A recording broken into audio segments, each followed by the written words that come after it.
Hi guys, అందరు ఎలా ఉన్నారు? టుడే రెసిపీ రొయ్యల కూర ఎలా చేయాలో ఆ విధానం చూస్తాం. రొయ్యలు మంచిగా వాష్ చేసుకున్న తర్వాత చిటికెడు పసుపుని చిటికెడు ఉప్పు వేసి మిక్స్ చేసేయండి. మంచిగా ఒక ప్యాన్ పెట్టి అందులో 2 టేబుల్ స్పూన్ ఆయిల్ వేసాక ఆయిల్ హీట్ అయిన తర్వాత మనము ఫస్టే మిక్స్ చేసుకున్న రొయ్యలు అవి అందులో వేసేయండి. రొయ్యలు వేసాక మంచిగా మిక్స్ చేసిన తర్వాత ఒక 2 మినిట్స్ గురించి మూత పెట్టి ఉంచేయండి.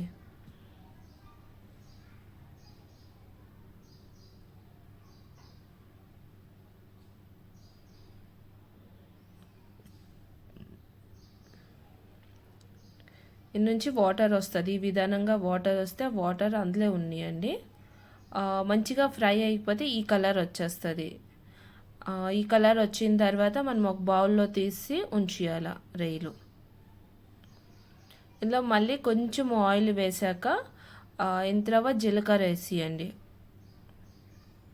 అంతే మనం ఫస్టే కట్ చేసుకున్న పెట్టుకున్న 2 ఉల్లిపాయలు అందులో వేసేయండి.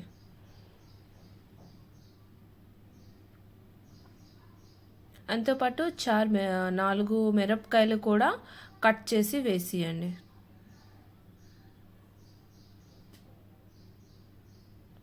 మంచిగా వేగిపోయిన తర్వాత ఈ కలర్ వచ్చేస్తుంది. మనము ఫస్టే అల్లం తెల్లుల్లి పేస్ట్ రుబ్బుకుంది 1 టేబుల్ స్పూన్ అందులో వేసేయండి.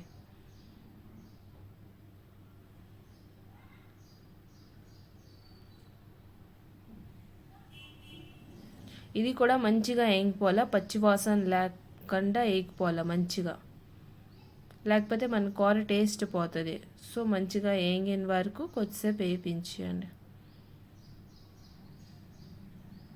దాని తర్వాత 2 టమాటోస్ కట్ చేసుకున్న పెట్టుకున్నవి అందులో వేసి అందులో ఒక చిన్న చిటికెడు పసుపుని చిటికెడు ఉప్పు వేస్తే బేగి వేగిపోద్ది. అది మిక్స్ చేసి దాని మీద మూత పెట్టేయండి.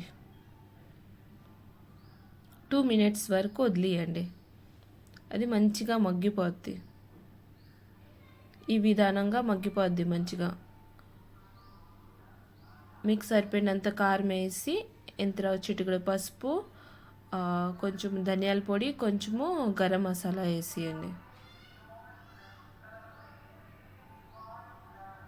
మిక్స్ చేసిన తర్వాత మనం ఫస్టే ఉంచుకున్న రొయ్యలు అవి అందులో వేసి మిక్స్ చేసేయండి. మంచిగా ఆ మసాలా అంతా దానికి పట్టినలాగా మిక్స్ చేసేయండి.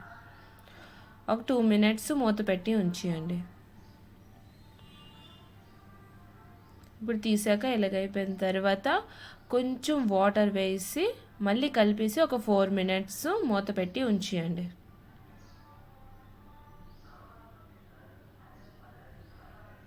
దాని తర్వాత మన రొయ్యల కూర రెడీ. కొంచెం కొత్తిమీర కట్ చేసి దాని మీద వేసి మన బౌల్లో సర్వ్ చేసుకోండి.